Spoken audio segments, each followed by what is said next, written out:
Folks, did you know that embarrassing Epcot edition called Communicore, that is the secret sauce that's going to defeat Epic Universe? Could you possibly believe that a cafeteria will stop Mario? Well, that's what the Disney shills are saying, and they've got real articles that you really can't believe. We'll show you just how far, to what lengths they'll go to get one more cupcake from the House of Mouse.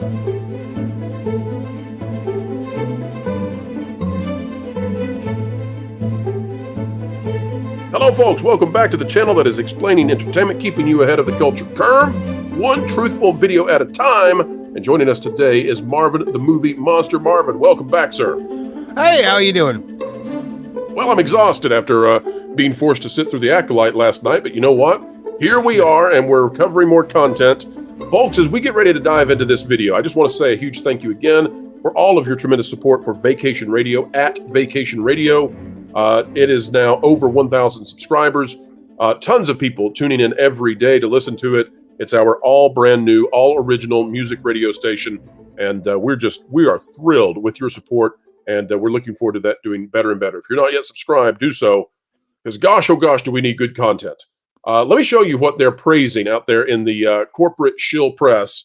This is out of the street, and the street is no small deal. So the fact that they let this be published is amazing to me. It's by Daniel Klein. We've talked about Daniel Klein in the past.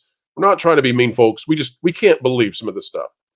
Marvin, you won't either. It says, the theme park giant has steadily improved its Florida offerings, and its latest move offers an answer to Universal Studios' Epic Universe. Now, folks, I just want to say, there's no limit these people won't go to in terms of what they will shill. Go ahead, Marvin.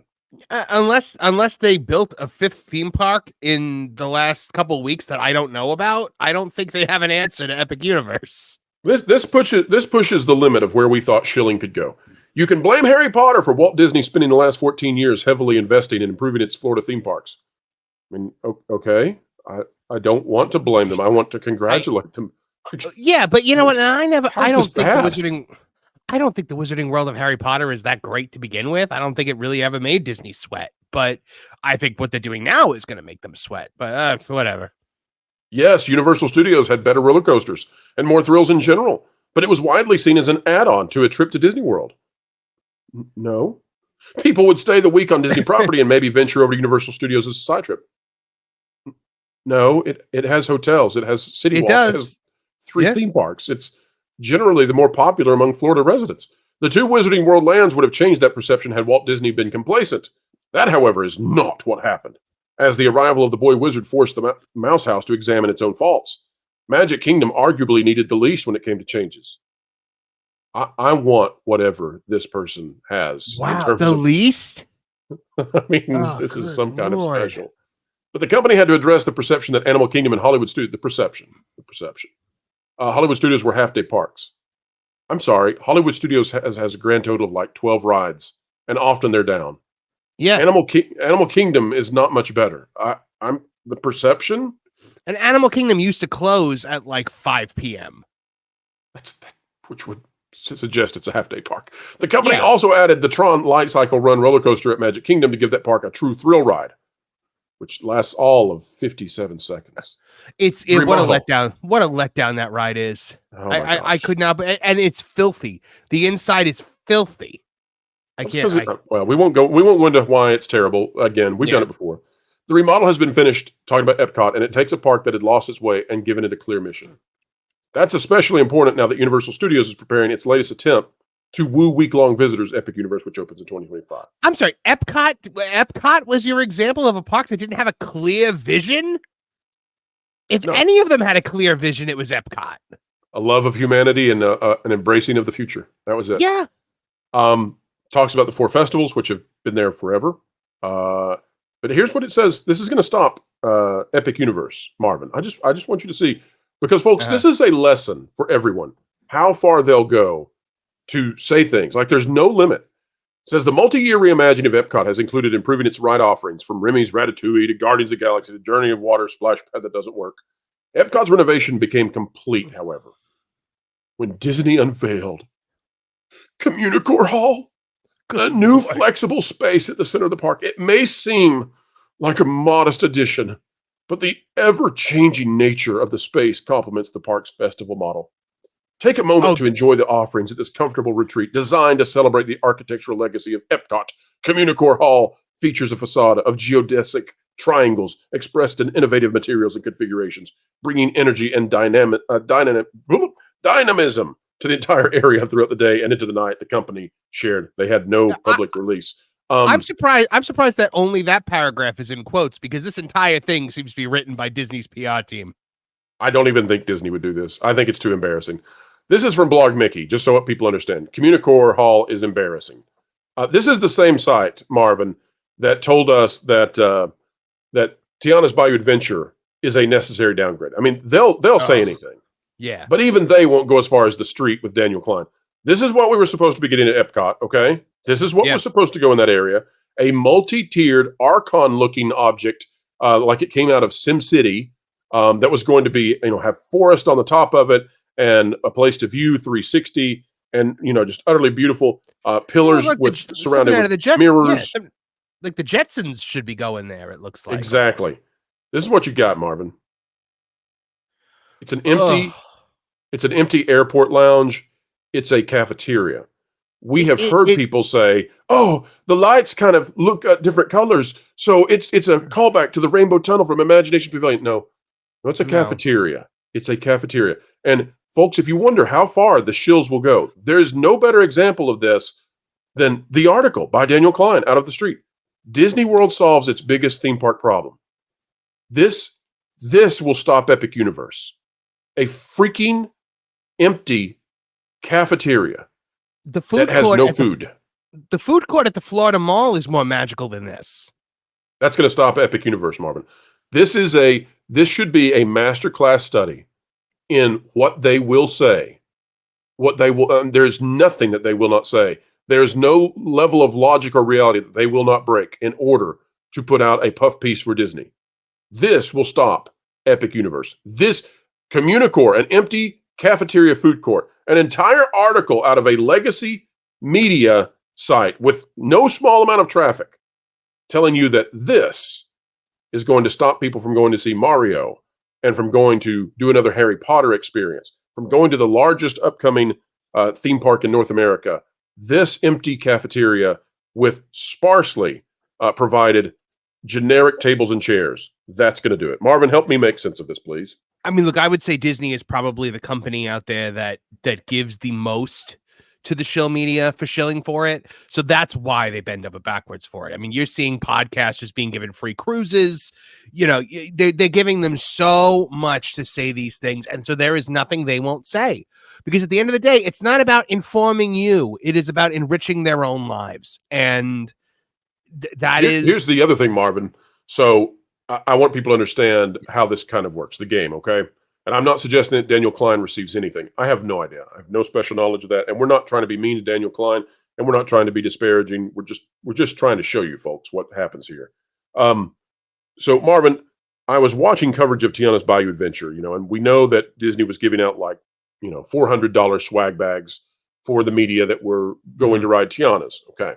And they don't typically do that. They do that for movies and for award shows at Hollywood, but they don't normally do that for rides. So why would they have to do that?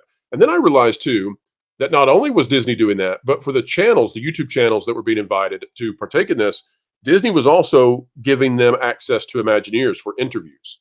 And I thought about that, Marvin. I thought, if you're a YouTube channel that covers Disney and, you try to be fair, you try to be even, what is it worth to you as a YouTuber to actually be given a chance to interview Imagineers? Well, I don't know how many thousands of dollars that would actually be worth, because it would give your channel in the minds of the public credibility. Mm-hmm. But it might be worth a positive review of Tiana's Bayou Adventure to be able to say, "Oh, wow, did you know that we have actual Imagineer interviews?" What do you think about that, Marvin? Oh, I think you hit the nail on the head right there. I think it is Disney is basically offering them credibility on top of perks. I've always said, like, in the wrestling media, you get a lot of outlets that seems like they shill because they're being paid to shill, and I always say no, they don't. They're not paid in money. They're paid in access. They're paid in perks. And it's the same in wrestling as it is in entertainment. And Disney does it more than anybody else. You see some of these big Disney podcasters, big Disney vloggers, they're getting free cruises. They're getting to go to Aulani. They're getting to watch Fantasmic from the production booth or whatever it is to present. Disney will bend over backwards to give them these things because they are a promotional arm of the company. It is free marketing for them because they're speaking only positive about them. It's like tuning in to an episode of Talking Dead on AMC after The Walking Dead would air. You're not getting a critical look at what you just saw. You're getting that idiot Chris Hardwick sitting there being like, "Did you see what that just happened?"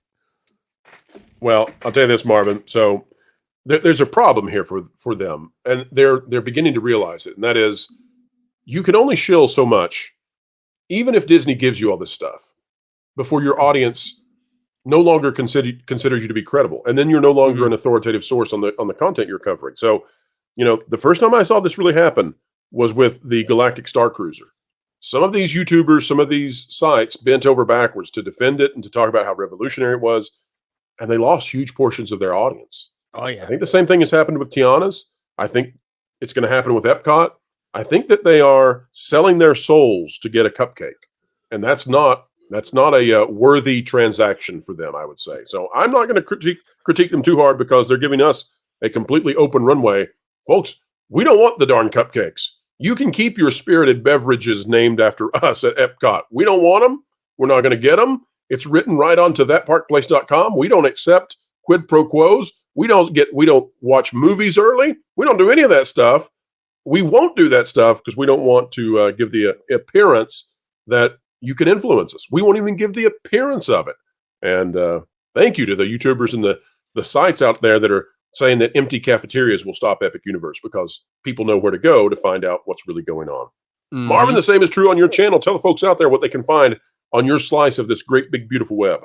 Oh, man, we have been having a really exciting week over at Tooneytown TV. We've doubled our subscribers in the last 3 or 4 days, and you just nonstop growth we're seeing over there. It's TV, movies, hopefully gaming content in the future as well. We're covering it all over at Tooneytown TV with reviews, with daily videos. We're talking about breaking news, and then over at Tooneytown Wrestling, we take a comedic look featuring puppets at the pro wrestling news cycle to kind of expose some more of the cartoonish elements. And both channels really kind of take the stance of trying to encourage people to have a sense of humor about the things that they like or don't like.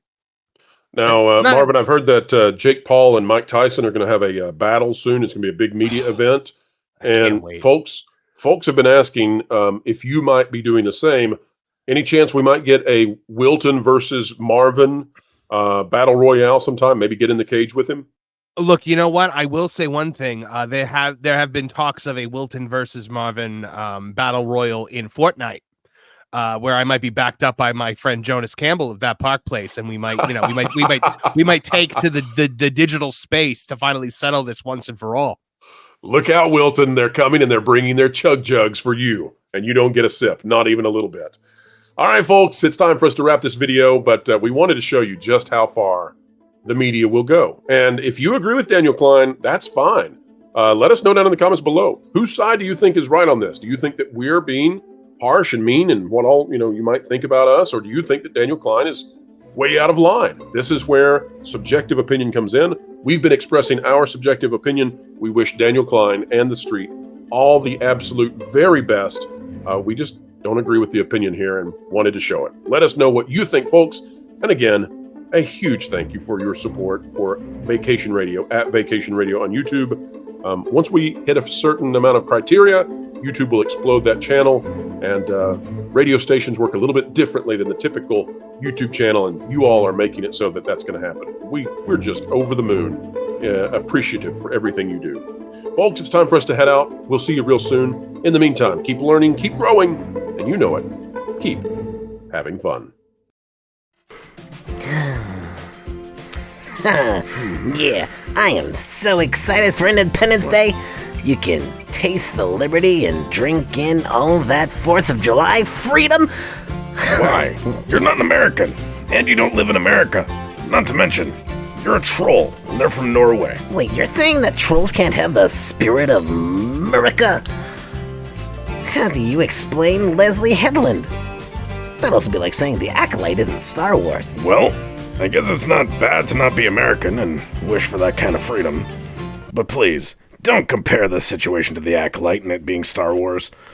Nothing's that bad. Well, gosh darn it. You've given me something new to aim for.